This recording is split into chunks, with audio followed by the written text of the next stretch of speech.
ये कहानी कोई आम कहानी नहीं है। ये कहानी है तमिलनाडु में बसे आजमगढ़ नाम के एक छोटे से गांव की। कुछ साल पहले यहां कुछ ऐसा होता है जिसने इस गांव का नक्शा ही बदल दिया। कृष्णा शहर से आया हुआ एक सरकारी कर्मचारी जिसकी पोस्टिंग हाल ही में हुई थी, और कृष्णा चाहता था कि जितना हो सके वो लोगों की परेशानियां हल करने की कोशिश करे। कृष्णा की ट्रेन लेट हो गई थी, उसे आने में काफी देर हो गई। रात का कृष्णा को सोचने पर मजबूर कर रही थी कि आखिर ये गांव है या फिर मौत का घर। जैसे तैसे कृष्णा अपने नए ऑफिस पहुंचता है। कृष्णा सर, आप आ गए।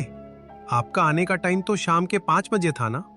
ये 10 बजे, इतना लेट? क्या क्या सब ठीक है ना? अरे हाँ हाँ, बस ट्रेन थोड़ी लेट हो गई थी। लोग कह रहे थे ड्राइवर को लकवा मार गया है। चलिए, आखिरकार आप आ ही गए। मैं आपका ही इंतजार कर रहा था। आपका स्वागत है हमारे इस छोटे से गांव में। आपको कुछ भी परेशानी हो ना, आप बस इस छोटू को एक कॉल लगा दीजिएगा। ये छोटू आपकी मदद के लिए हमेशा हाजिर है। धन्यवाद छोटू। आप मुझे मेरा कमरा दिखा दीजिए। काफी थकान हो गई है, सफर बहुत लंबा था। अब तो बस मुझे सोना है। कृष्णा सर, आप कुछ खाएंगे नहीं? इतनी दूर से आप आए और आपने कुछ खाया भी नहीं। नहीं नहीं, मुझे भूख तो नहीं है, लेकिन हाँ, आप मेरे लिए एक कप चाय ले आइए। सुबह से चाय नहीं पी। इतनी रात को साहब, चाय? क्यों भाई, क्यों दिक्कत है क्या? अब आदमी रात को चाय भी नहीं पी सकता? अरे नहीं नहीं, बिल्कुल साहब, मैं अभी लेकर आता हूँ। छोटू कृष्णा को चाय देकर सोने चला जाता है, पर कृष्णा उसके मन में बस एक ही बात गूंज रही थी कि आखिर वो आवाजें कहां से और कैसे आ रही थीं। वो अजीब पायल की आवाज, वो धड़कने की आवाज, इतना अजीब। कमरे में सन्नाटा था, लेकिन कृष्णा के कानों में अब भी वही आवाजें गूंज रही थीं। आखिर वो आवाजें आ कहाँ से रही थीं? कहीं ये सब कोई मुझे डराने के लिए तो नहीं कर रहा था? कृष्णा साहब, आप अभी तक सोए नहीं? कहीं आपको कुछ चाहिए तो नहीं? बताइए, मैं लाकर दे देता हूँ। अरे छोटू, नहीं नहीं, मैं बस सोने ही जा रहा था। कल काफी सारा काम भी है, और कल तो हम लोगों को इंस्पेक्शन के लिए भी जाना है। हाँ साहब, आपको अब सो जाना चाहिए। अगर आपको कुछ भी चाहिए होगा या कोई जरूरत होगी तो आप मुझे बता दीजिएगा। ठीक है छोटू, जाओ, सो जाओ तुम भी। कृष्णा सोने चला जाता है, पर वो ये नहीं जानता था कि आज के बाद सब बदलने वाला था। छोटू, मैं बाहर जा रहा हूँ। अरे कृष्णा साहब, क्या हुआ? आपको कुछ चाहिए क्या? मैं लाकर दे दूंगा आपको। भैया, क्या चाहिए आपको?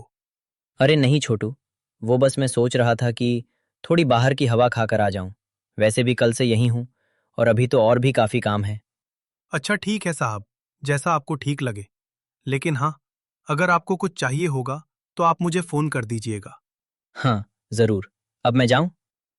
जी बिल्कुल। कृष्णा गांव की सड़कों पर निकलता है। गांव काफी खुशहाल लग रहा था। लोग एक दूसरे से बातें कर रहे थे। ना कोई लड़ाई, ना कोई झगड़ा। सब कुछ सही, अच्छा और स्वस्थ था। नमस्ते भाई। अरे राधे राधे भैया, आप कहीं कृष्णा सर तो नहीं? सरकारी कर्मचारी? हमारे गांव की देखभाल के लिए मंत्री जी ने आपको भेजा है क्या? हाँ जी भाई, मैं वही हूँ, कृष्णा। आपको कोई परेशानी तो नहीं है ना? अगर कुछ भी परेशानी हो तो आप, इधर ही मेरा ऑफिस है, उधर आकर अपनी कंप्लेंट लिखवा सकते हैं। नहीं साहब, ज्यादा कोई शिकायत तो नहीं। बस यहाँ लाइट की बहुत समस्या है। रोज रात को लाइट चली जाती है, और फिर मेरे बच्चों और बीवी को गर्मी में सोना पड़ता है। आजकल तो ज्यादा हवाएं भी नहीं चलती। लाइट? मुझे तो कहा गया था इधर लाइट की कोई दिक्कत नहीं है।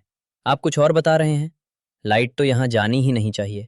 थोड़े समय पहले ही यहाँ पर नया ट्रांसफार्मर लगा है, तो लाइट का जाना तो अजीब है। पता नहीं साहब जी, पर लाइट तो जाती है। आजकल तो लाइट पहले से भी ज्यादा जाने लगी है। अच्छा चलिए, मैं कुछ करता हूँ। लाइट की समस्या मैं कुछ ही दिनों में ख़त्म कर दूंगा। आप मुझे थोड़ा समय दीजिए। जैसा आपको ठीक लगे साहब जी, पर हाँ, जरूर कुछ करिएगा। ये सब की वजह से हम गांव वालों को बहुत परेशानी होती है। आप मेरे ऊपर भरोसा रखिए, मैं कुछ ना कुछ सॉल्यूशन निकाल ही लूंगा। धन्यवाद साहब जी। इसी तरह कृष्णा और भी कई गांव वालों से बातें करता है, उनकी समस्याओं और उनके हाल के बारे में सोचता है। लाइट की प्रॉब्लम, ये तो काफ़ी अजीब है। मुझे लगा था कि ये गांव वाले लोग मुझे कुछ अच्छा बताएंगे, लेकिन लाइट, ये काफ़ी अजीब है। इस गांव में तो थोड़े टाइम पहले ही नया ट्रांसफार्मर लगा है। आखिर ये लाइट की प्रॉब्लम आ कहाँ से रही है? कुछ ना कुछ करना होगा। छोटू जी, आप कहाँ हैं? छोटू जी! बोलिए कृष्णा साहब, क्या हुआ? कोई समस्या है क्या? छोटू जी, आखिर इस गांव में लाइट की समस्या कैसे है? अभी तो यहाँ नया ट्रांसफार्मर लगा है। ये सब क्या है? साहब, माफ करिएगा, आप इन सब में मत पड़िए, तो ही आपके लिए अच्छा रहेगा। क्या? ये कैसी बकवास कर रहे हैं आप? बकवास नहीं साहब, ये लाइट की समस्या कोई आम समस्या नहीं है। कहते हैं हर रात लाइट अपने आप चली जाती है, और ये सब कोई टेक्निकल समस्या नहीं है साहब। ये कैसी बकवास बातें कर रहे हैं आप? जाइए, चले जाइए यहाँ से, और बिजली विभाग के 4 अधिकारियों को जल्द से जल्द बुलाइए। ठीक है साहब, अगर आपको मेरी बात नहीं माननी तो ये आपकी मर्जी। मैं बिजली विभाग के अधिकारियों को बुला देता हूँ। कृष्णा इन सब के बारे में सोच ही रहा होता है तभी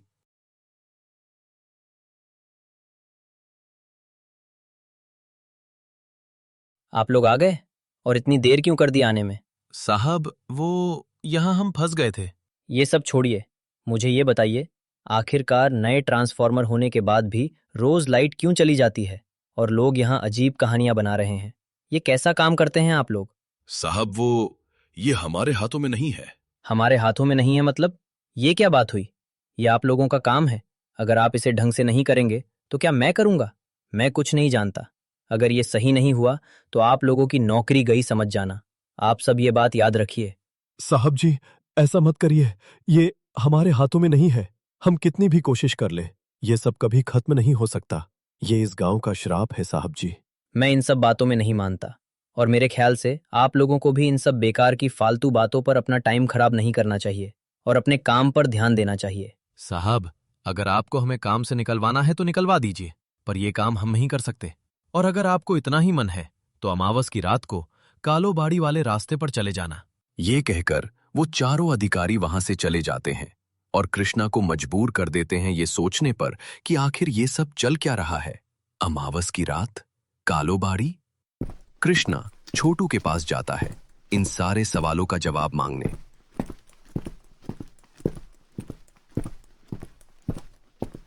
छोटू जी, आप कहाँ हैं? बोलिए कृष्णा साहब, क्या हुआ? छोटू जी, कालोबाड़ी क्या है और अमावस की रात, आखिरकार ये है क्या? मुझे कालोबाड़ी जाना है, रास्ता बताइए। साहब, मैं आपको कालोबाड़ी ले तो जाऊंगा, लेकिन आप ये याद रखना कि इस अपने काम की वजह से अपनी जान मत खो बैठिएगा। वो जगह कोई आम जगह नहीं है। ये कालोबाड़ी मौत का घर है। जो वहां जाता है कभी वापस नहीं आता। आपको वहां नहीं जाना चाहिए। ये सब बकवास करना बंद करिए। मुझे इस गांव की मनगढ़ंत कहानियों में कोई इंटरेस्ट नहीं है। आप मुझे बस कालोबाड़ी का रास्ता बताइए। मैं आज रात ही वहां जाकर सब दूध का दूध और पानी का पानी कर दूंगा। साहब, आज नहीं। मैं आपको ऐसे उस मौत के घर में मरने नहीं जाने दे सकता। आज अमावस की रात है और आज आपका वहां जाना सही नहीं होगा। छोटू के इतना मना करने के बाद भी कृष्णा कालोबाड़ी के लिए निकल जाता है। अंधेरी रात में कृष्णा अकेला अपने छोटे से बैग के साथ कालोबाड़ी तक के सफर पर पैदल ही निकल जाता है। तभी उसे एक अजीब सी लड़की दिखती है।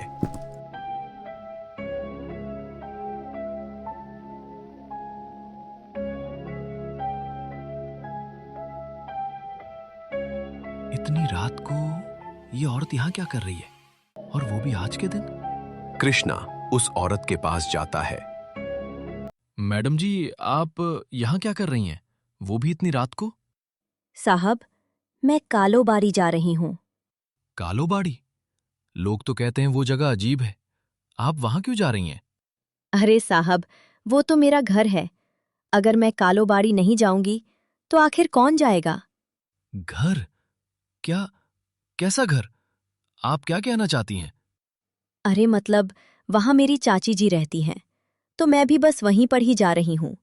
आप किधर जा रहे हैं साहब जी? मैं भी कालोबाड़ी ही जा रहा हूं मैडम। मुझे उधर कुछ काम है। अगर आपको कोई एतराज ना हो तो क्या हम साथ जा सकते हैं? मुझे ये रास्ता काफी अजीब सा लग रहा है। जी बिल्कुल साहब, साथ जाना तो बहुत अच्छा होता है। चलिए चलिए साथ में चलते हैं। कृष्णा और वो औरत दोनों ही साथ साथ चलने लगते हैं। रास्ते में फिर उन्हें अजीब सी आवाजें सुनाई देने लगती हैं।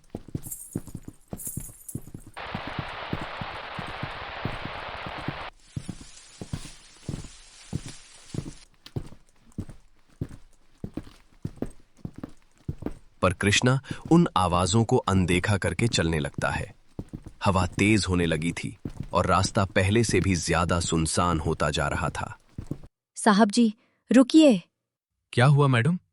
साहब जी, वो आवाजें आपको सुनाई दे रही हैं? हाँ, ये काफी अजीब है, पर ये शायद जानवरों की आवाज हो सकती है मैडम जी। साहब, ये जानवर की आवाज नहीं है, ये तो मेरी सहेलियों की आवाज है। क्या?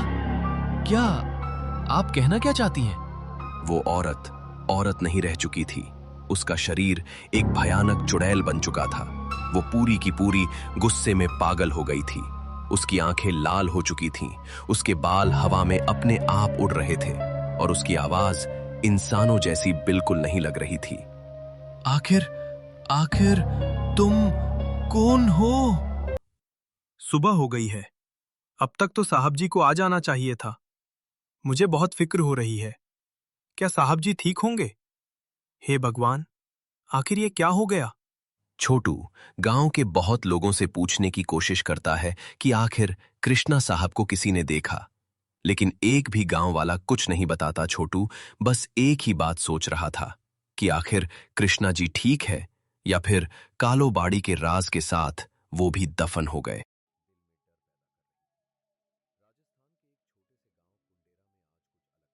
गाइस हमारे वीडियो को लाइक करें, शेयर कर और सब्सक्राइब करें। और हाँ, अपनी राय कमेंट्स में जरूर लिखें। Bye, love you all. और पार्ट 2 के लिए 1000 लाइक करवाएं।